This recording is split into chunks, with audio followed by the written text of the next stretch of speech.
Alléluia, soyez bénis, frères et sœurs, vous êtes là encore aujourd'hui pour suivre ce deuxième enseignement du temps de cheminement que l'apostolat catholique Ciel et Lumière, au travers de son espace Réma, met à votre disposition pour nous donc préparer à la Pentecôte.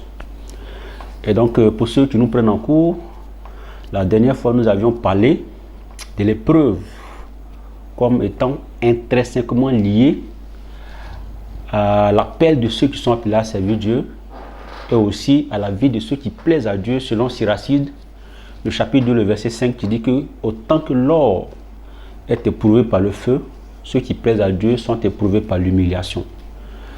Et donc aujourd'hui nous allons parler d'un autre thème qui est très important pour ceux qui veulent marcher avec le Saint-Esprit. Je voudrais donc avant de commencer prier que Dieu t'assiste. Priez que Dieu te donne l'attention requise pour capter quelque chose, afin que ce que tu vas entendre ne se limite pas à ton intelligence, mais que ça descende jusque dans ton cœur pour produire une transformation. Amen, amen, amen. Alors le thème que nous allons traiter aujourd'hui, c'est celui de Jacques, le chapitre 2, à partir du verset 18. Mais nous allons lire à partir du verset 14 pour que tu comprennes un peu de quoi il s'agit.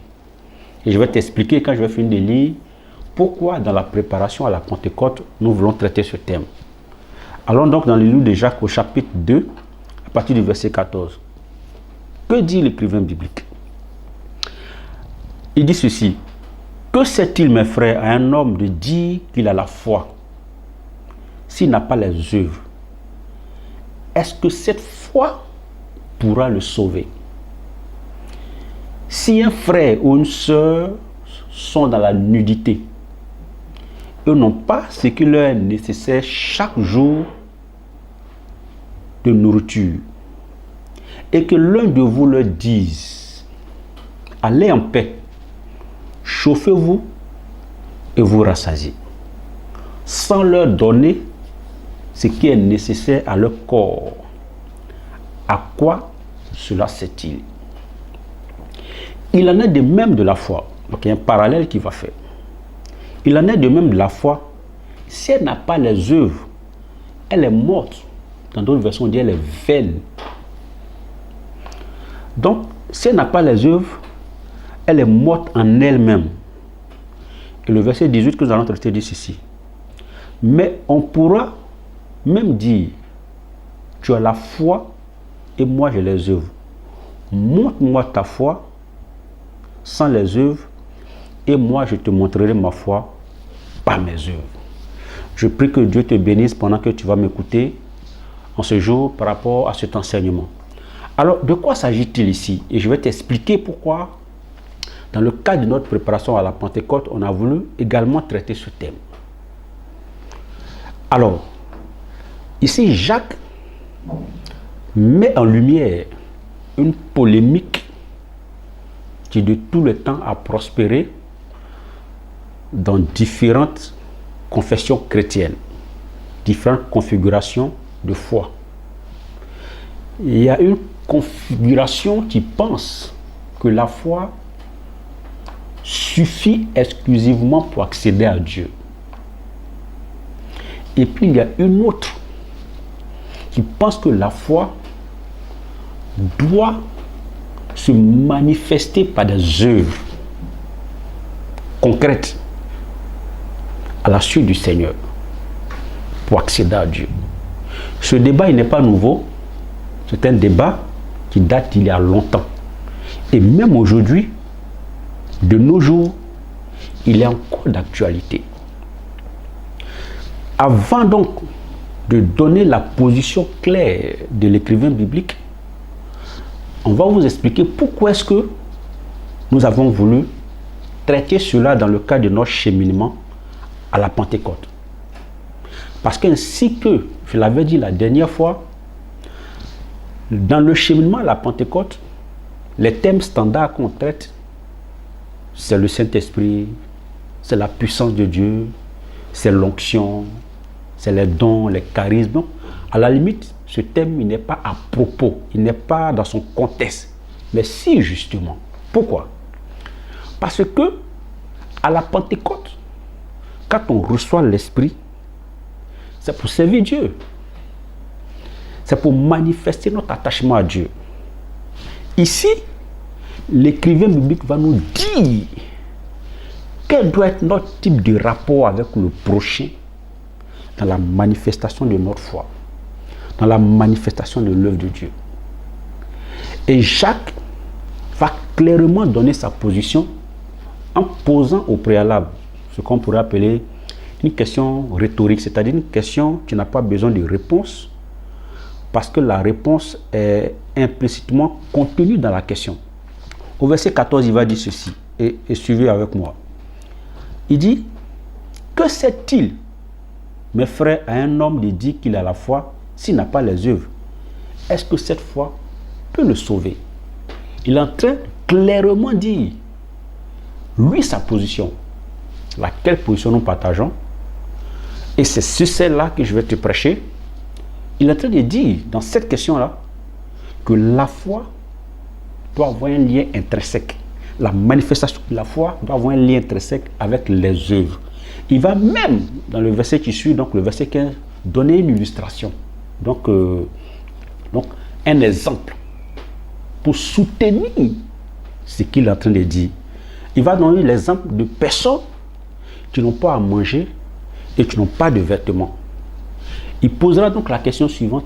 Est-ce que c'est convenable de dire qu'on a la foi, de dire qu'on a l'onction, de dire qu'on a la puissance de Dieu et de renvoyer ces personnes en leur demandant simplement d'aller se rassasier d'elles-mêmes, d'aller se chauffer d'elles-mêmes, alors que nous disons que nous avons la foi de Dieu, nous disons que nous avons l'onction de Dieu, nous disons que nous avons la puissance de Dieu. Il dit non, que ce type de foi-là a un qualificatif selon Jacques. Il appelle ça des foi mortes. Dans d'autres versions, on parle de foi vaine, dont il n'y a pas de contenu, qui ne sert à rien. Voilà de quoi il s'agit.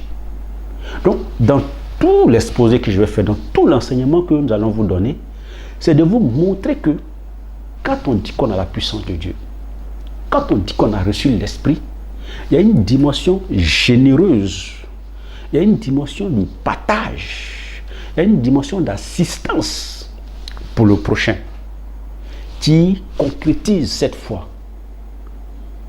Jacques est en train de nous dire ici que ça ne sert donc à rien d'être un grand prophète, d'avoir des puissants dons au quartier, si dans notre environnement, au moins immédiat, nous ne pouvons pas être les secours de Dieu pour ceux qui sont dans la détresse. Donc, tout ce que nous allons faire aujourd'hui, c'est de t'expliquer dans la conscience de Jacques, qu'est-ce qu'il entend par les œuvres. Quand il dit la foi sans les œuvres, c'est quoi? Parce que si on n'a pas compris ça, on peut penser que les œuvres, selon Jacques, c'est le fait de chasser des démons, c'est le fait de prier pour les malades, c'est le fait de guérir des malades, tout ça. Non, non. Il y a un sens clair aux œuvres qui certifient la foi. Mais avant que de parler des œuvres, on va chercher à comprendre. Au-delà des définitions standards de la foi qui consiste à dire que la foi, c'est la ferme assurance des choses qu'on espère et la démonstration de ce qu'on ne voit pas, contre toute espérance Abraham crut. La foi a d'autres dimensions aussi. Ces dimensions ne sont pas souvent perçues. C'est pourquoi les gens limitent la foi à sa dimension charismatique. J'ai la foi, donc je peux déplacer les montagnes. J'ai la foi, donc je peux chasser les démons. La foi n'a pas qu'une dimension de puissance. La foi a d'autres versions que je vais t'expliquer. La première des choses à comprendre ici, par rapport à la définition de la foi, c'est que bibliquement, parce que si tu as compris, si tu comprends bien ce que je vais t'expliquer tout à l'heure, tu verras que Jacques sait pourquoi il dit que sans les œuvres, la foi est vide, est vaine et est morte. La foi, c'est avant tout centré, c'est une confiance, une dépendance totale à Dieu. Vous comprenez ça? C'est pourquoi vous allez voir que notre père Abraham, il n'avait aucune visibilité par rapport au projet de Dieu pour lui, mais il s'est laissé faire juste parce qu'il a confiance à Dieu. Il s'est laissé conduire par sa dépendance totale à Dieu. Donc la foi, c'est cette dimension d'enfant qui se laisse totalement prendre le moule de l'amour de Dieu sans chercher à comprendre. Cette dépendance foncière et totale à Dieu fait que, quelles que soient les péripéties, les difficultés de notre existence, nous savons que l'issue sera heureuse parce que c'est Dieu qui est aux commandes. Une fois, j'ai dit à certains de mes enfants que souvent les gens pensent que j'ai caricaturé la foi par rapport à un chauffeur et puis un assistant, un copilote. Souvent, les gens pensent qu'ils ont la foi parce qu'ils ont laissé Jésus prendre le volant de leur voiture et puis son copilote. Mais tant que tu es à ce niveau, s'il veut griller un feu, tu peux crier sur lui, non, ne grille pas le feu. Donc tu peux encore interférer dans les décisions du Seigneur. Tu n'es pas totalement dépendant. D'autres pensent que souvent c'est laisser la place du copilote pour être derrière, pour le laisser faire. Mais même à ce niveau encore, tu peux influencer. Et j'ai symbolisé ainsi que la foi, c'est donner ta voiture à Dieu. Il est aux commandes, il est au volant, et toi tu es dans le coffre. Quand il dit on est arrivé, il ouvre et puis tu sors. Donc s'il veut griller feu, s'il veut passer en sens interdit, celui qui a la foi, cette confiance totale, cette dépendance totale à Dieu fait que, une fois que Dieu a les commandes de sa vie, peu importe ce qui va se passer, s'il doit avoir un accident de maladie, s'il doit avoir un accident d'échec, s'il doit avoir un accident de je ne sais pas quoi, tu sais que si Dieu aux commandes, c'est que l'issue sera heureuse. Donc la foi, c'est une confiance aveugle. C'est une confiance d'enfant envers son Père. Genèse le chapitre 12. Mais la foi aussi a un contenu. Vous comprenez ça? La foi, c'est une personne. La foi, c'est Jésus-Christ lui-même. La Bible dit, selon Romains 10, le verset 8, il dit ceci: si tu confesses que Jésus est Seigneur, et si tu crois dans ton cœur que Dieu l'a ressuscité d'entre les morts, tu seras sauvé. Donc la foi, c'est une personne. Ce n'est pas qu'un sentiment de dépendance, c'est croire aussi en Jésus. C'est croire que Jésus est Seigneur. C'est centré sur une personne. Jusque-là, ça ne te montre pas en quoi est-ce que cette foi-là doit peut-être te pousser à faire des œuvres de charité. Mais la foi, c'est aussi une dynamique de vie qui nous pousse à faire le bien. Et ça, pour ça, je vais te lire par exemple 2 Thessaloniciens le chapitre 1. 2 Thessaloniciens le chapitre 1, à partir du verset 11, qui explique clairement pourquoi est-ce que l'écrivain biblique estime que avoir la foi, c'est aider les autres. Il dit ceci: dans cette attente, nous prions constamment pour vous, afin que Dieu vous rende digne de sa vocation, qui réalise efficacement toute bonne volonté de faire le bien et l'exercice de votre foi. Donc la foi consiste aussi à faire le bien. En d'autres termes, ça ne sert à rien de parler en langue toute la journée et puis le voisin n'a pas à manger et que la nourriture est en train de flétrir dans ton frigo. La foi consiste à faire du bien. L'exercice de la foi consiste à faire du bien. Donc quand tu as compris cela, tu ne limites pas que la manifestation de ta foi à dire que tu as des dons, tu as des miracles, tu peux faire telle ou telle chose. La foi doit se concrétiser, doit être pratique par des œuvres d'assistance du prochain. C'est ce que Jacques dit. Vous voyez donc que dans ce cheminement à la Pentecôte, si ces choses ne sont pas comprises, l'onction aura une dimension autocentrée, c'est-à-dire c'est sur soi-même. J'ai beaucoup d'onction, j'ai de l'argent, je voyage, j'ai des voitures, j'ai des maisons. Mais Dieu nous bénit en vue de faire du bien aux autres. Donc, En te préparant à recevoir la puissance de Dieu, en te préparant à recevoir l'onction de Dieu, en te préparant à recevoir des charismes, en te préparant à recevoir des dons, prépare aussi, intègre aussi dans la manifestation de ces choses l'assistance pour les âmes défavorisées, pour les personnes qui ont besoin du secours de Dieu. Réalise que tu auras la puissance de Dieu à la Pentecôte pour être le prolongement de la main de Dieu envers ceux qui n'ont pas encore connu Dieu, envers ceux qui ont connu Dieu mais qui passent par la détresse, envers ceux qui ont connu Dieu mais qui manquent de visibilité par rapport à leur destinée. Tu as certainement la réponse de Dieu à ce niveau-là. C'est ce que la Bible dit. Et sur ce quoi aujourd'hui je vais centrer l'enseignement, c'est sur ce que Paul, plutôt Jacques, appelle les œuvres. Vous réalisez que dans l'exemple qu'il donne, il parle clairement de faire du bien aux autres.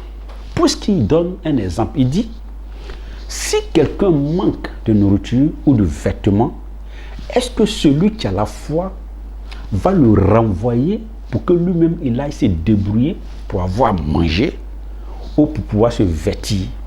Mais en posant cette question, il est en train de dire qu'en réalité, celui qui dit qu'il a l'onction, celui qui dit qu'il a la puissance de Dieu, celui qui dit qu'il est élevé par Dieu, celui qui dit qu'il marche avec la puissance du Saint-Esprit, il doit commencer déjà à balancer ses regards autour de lui pour voir tous ceux qui sont indigents, tous ceux qui n'arrivent pas à s'accomplir d'eux-mêmes, tous ceux qui n'arrivent même pas à avoir un sens, à donner un sens à leur vie.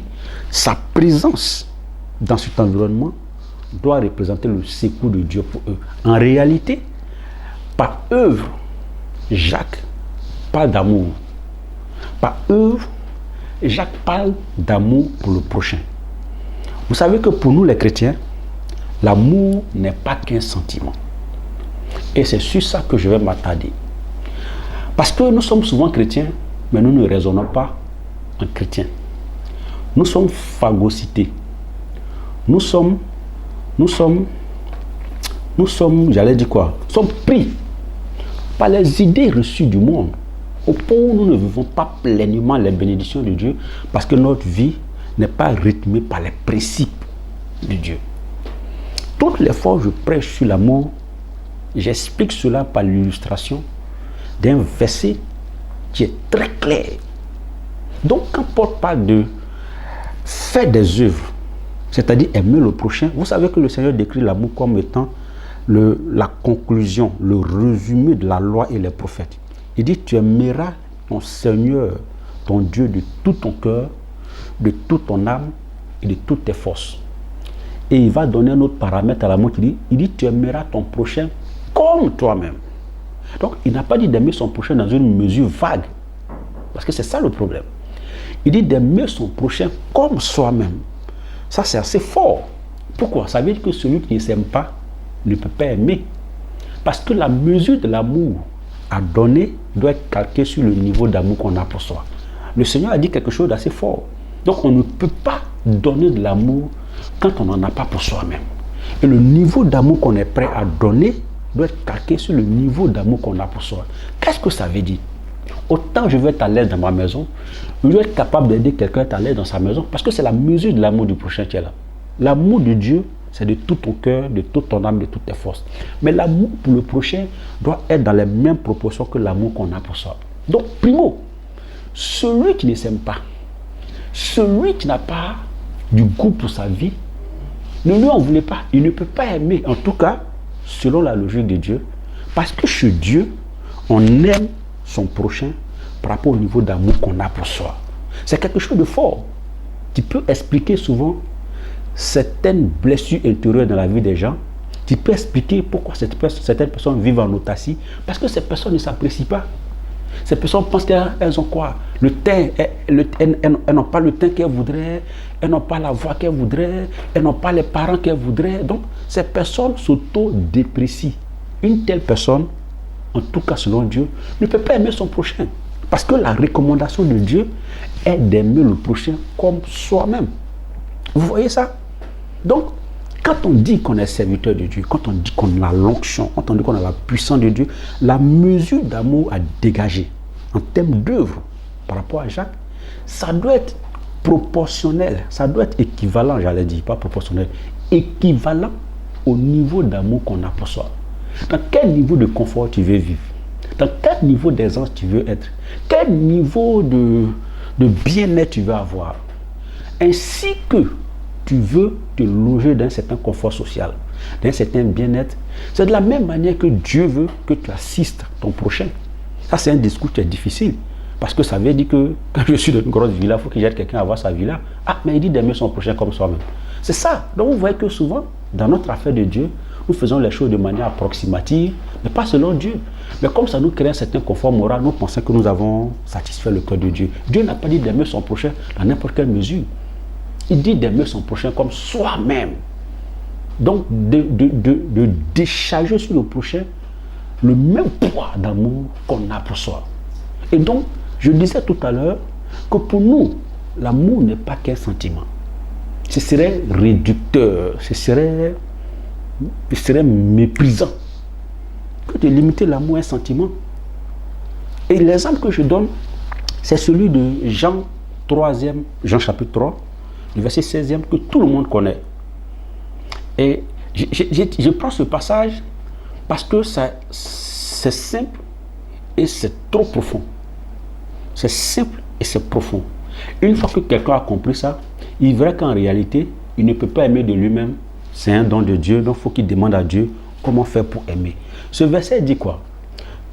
Car est une conclusion, car Dieu a tellement aimé le monde qu'il a donné son Fils unique. Et il y a une conséquence, afin que quiconque croit en lui soit sauvé et ne périsse point. Alors, je ne vais pas prêcher sur la deuxième strophe, la deuxième partie, mais généralement, quand je prêche sur ce passage, j'explique aux chrétiens, et je veux que tu m'écoutes, quand tu vas commencer, après la Pentecôte, à commencer à parler en langue, à prophétiser, quand tu dis j'aime mon prochain, il faut que tu donnes un contenu clair à cet amour. Le verset là donc nous dit que le premier degré, le premier palier, le premier niveau de manifestation d'amour, c'est la capacité à donner. Vous voyez? Ça, c'est un verset sur lequel on passe parce que généralement, on l'emploie pour parler du salut.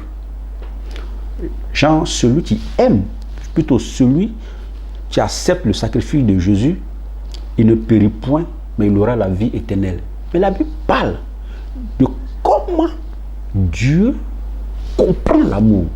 Donc quand Jacques nous parle de est-ce que quelqu'un peut valablement dire qu'il a la foi, donc je dirais plus loin, quelqu'un peut valablement dire qu'il a l'onction, que le Saint-Esprit est tombé sur lui, que la puissance de Dieu est tombée sur elle, qu'il a des charismes maintenant, s'il n'a pas les œuvres, donc s'il n'a pas l'amour pour le prochain. Donc est-ce que quelqu'un peut valablement dire cela s'il n'est pas prêt à donner au prochain? S'il n'est pas prêt à faire en sorte que ce qu'il rétribue, ce qu'il cède, qu'il n'attend pas un retour. Parce que c'est ça l'amour. Donc ça veut dire que quand tu dis que tu aimes, quand tu as donné de l'argent à quelqu'un, quand tu as aidé quelqu'un à payer son loyer, quand tu as payé les frais médicaux de quelqu'un, tu n'es pas obligé d'avoir une reconnaissance de cette personne. Parce que la tendance humainement, c'est de vouloir que l'on reconnaisse qu'on a bien fait. Ce n'est pas comme ça que Dieu comprend la chose. Dieu parle de donner. Et Dieu même va plus loin. J'aime ce verset parce qu'il est trop profond. Il va plus loin pour définir la qualité du don, l'unicité du don. Il dit qu'il a donné son Fils unique. Et donc, j'explique en te disant que donc, le fait que Dieu parle de son Fils unique, il montre ainsi que ce qu'il cède n'a point d'égal dans son cœur. Parce que c'est unique. C'est ça seul. Vous voyez, il n'y a pas de deuxième. Donc, les œuvres que nous manifestons par amour, quand on dit qu'on est serviteur de Dieu, quand on dit qu'on a l'onction, quand on dit qu'on a la puissance de Dieu, doivent être estampillé du caractère précieux. Donc, c'est une dimension sacrificielle. C'est une dimension de don de soi. C'est une dimension de sacrifice sublime. Tu veux servir Dieu? Tu veux déployer la puissance de Dieu? Tu veux déployer l'onction de Dieu? Tu veux qu'on parle de toi partout? Quel est le niveau de don de soi que tu es prêt à donner? Quelle est cette nouvelle version d'onction sous l'égide de laquelle on n'a plus le temps pour les gens? On n'a plus le temps pour écouter les gens. Savoir même donner du temps pour écouter quelqu'un, c'est une marque de générosité extrême qui souvent dépasse toutes les prophéties en langue. Parce que quelqu'un qui a envie de se vider, qui trouve une oreille attentive, qui l'écoute, mais c'est une marque de générosité, c'est une marque d'amour qui souvent dépasse l'argent qu'on donne à cette personne, qui souvent dépasse, je ne sais pas moi, les conseils, les prières qu'on fait pour cette personne parce que la personne s'est vidée. Donc, quand on dit qu'on marche dans la puissance de Dieu, quand on dit qu'on est serviteur de Dieu, il faut qu'on se dispose à être prêt à donner. Je disais même que la Bible dit que Dieu a tellement aimé qu'il a donné son Fils unique. Et donc, le Fils de Dieu étant Dieu, c'est Dieu qui se donne. C'est-à-dire que la perfection de l'amour consiste à s'offrir pour le bien de l'autre. Le travail auquel Dieu nous appelle, frères et sœurs, l'œuvre à laquelle Dieu nous appelle, ce pourquoi le Saint-Esprit va tomber sur toi à la Pentecôte, ce pourquoi l'onction va descendre sur toi, ce pourquoi Dieu va te conférer des dons, c'est pour que à terme, tu puisses faire de ta vie une offrande pour le bien de la cause collective, pour le bien de l'Église, pour le bien des chrétiens. Il faudrait que tu intègres cela. Parce que si ça, ce n'est pas compris, si ces choses ne sont pas intégrées dans ta marche avec Dieu, souvent tu vas être assis attendant que l'on vienne reconnaître que tu es oint, que tu es béni, que Dieu t'a élevé, que Dieu t'a fait du bien. Donc pourquoi est-ce que telle personne ne t'appelle pas? Pourquoi est-ce que telle personne ne vient pas te rendre visite? Pourquoi est-ce que telle personne ne te fait pas une offrande? Tu n'as pas besoin de ça, parce que c'est Dieu qui rétribue l'âme qui travaille sérieusement pour lui. Si tu sais Dieu comme il faut, avec les principes de Dieu, ta récompense, c'est Dieu. Ainsi, pendant que tu écoutes cet enseignement, réalise déjà que l'œuvre de Dieu ne peut pas atteindre sa perfection. C'est une dimension d'amour, d'œuvre. Regardez combien d'hommes de Dieu, combien de femmes de Dieu, combien de serviteurs de Dieu nous sommes, pendant qu'on a l'impression que plus le monde évolue, plus le monde est souffrant. Plus nous évoluons dans le temps, plus le monde peine. Mais parce que nous ne manifestons pas la générosité qui est liée à la version de l'amour, plutôt la générosité qui est liée à l'onction que Dieu nous donne. Donc, quand quelqu'un n'a pas compris cela, il pense que l'onction, la puissance de Dieu, la grâce de Dieu, fait de lui un roi télé. Mais ce n'est pas de ça qu'il s'agit. Pendant cette préparation à la Pentecôte, je voudrais que tu intègres cela. Je voudrais que tu mettes dans ton esprit que Dieu veut t'utiliser. Il n'a pas de problème avec. Que Dieu veut faire de ta vie une vie bénie. Que Dieu veut faire de ta vie une vie où l'onction de Dieu se manifeste amplement. Mais, si tu n'as pas compris que tout ce que Dieu veut, c'est pour restaurer l'homme. C'est pour restaurer l'homme. Je vais vous prendre l'exemple de Pierre et Jean, en Actes le chapitre 3. La Bible dit, et écoutez bien cela, je te laisse lire cela après, Actes chapitre 3, verset 1 à 10. Que dit la Bible? La Bible dit qu'à l'heure de la prière, Pierre et Jean se rendaient aussi à la prière. Donc ce qu'ils s'en vont faire, c'est noble. Ils s'en vont adorer Dieu, comme tout le monde. Pierre et Jean n'étaient pas les seules personnes qui rentraient adorer Dieu. Seulement, devant le temple, je vous dis, devant le temple, il y avait un monsieur qui était assis et qui mendiait. Il était important. Il avait un problème au pied. Okay? Et donc, il mendiait. Donc, j'imagine donc que depuis toujours, ce monsieur est là. Des gens rentrent dans le temple, prient et s'en vont. D'autres souvent lui donnent des pièces d'argent, histoire de se faire une bonne conscience par des actes religieux. Ils rentraient, ils prient et puis s'en vont. D'autres même souvent l'oubliaient parce que s'ils le font, ils seront en retard. Vous voyez un peu tout le caractère religieux de leurs actes. Pierre et Jean vont arriver et vous savez ce qu'ils vont dire, ils vont faire. La Bible dit, je te conseille de lire cela, Acte 3, chapitre 1, verset 10, au chapitre 10. Quand ils vont arriver, la Bible dit que le monsieur tend la main comme devant tous ceux qui rentrent dans le temple, espérant recevoir de l'argent. Avant de faire quoi que ce soit, la Bible précise que Pierre et Jean l'ont regardé fixement. C'est-à-dire, ils ont fixé leurs yeux sur lui, ils ont prêté de l'attention à sa vie. Quand vous lirez bien ce passage, la Bible dit que lui aussi, il a commencé à les regarder. Donc, le sang d'intérêt a changé. Ce n'est plus une affaire de ma main est tendue et sa main est tendue, on va y mettre des pièces d'argent. Puisqu'ils ont regardé, donc ils ont prêté attention à sa vie, lui aussi il a commencé à prêter attention à leur vie. Donc, en fait, l'attention qu'ils ont portée à l'impotent, au paralytique devant le temple, fait que lui aussi va devenir attentif à ce qui va sortir de leur bouche. On ne peut pas attirer l'attention des gens sur l'œuvre de Dieu, sur notre Seigneur, sur l'œuvre de l'évangélisation. C'est nous-mêmes qui prétendons avoir l'onction, on n'est pas attentif à la cause des désespérés. Deuxièmement, la Bible dit que après l'avoir regardé fixement, ils vont lui dire, on n'a ni or ni argent, lève-toi et marche. Souvent, quand on n'est pas sensible ou alors si on n'est pas attentif aux détails des écrits bibliques, on pense que dès qu'il a dit, ils ont dit ça, bon c'est Pierre qui a parlé, donc dès que Pierre a dit cela, le monsieur s'est levé, c'est faux. Non, alors là c'est faux.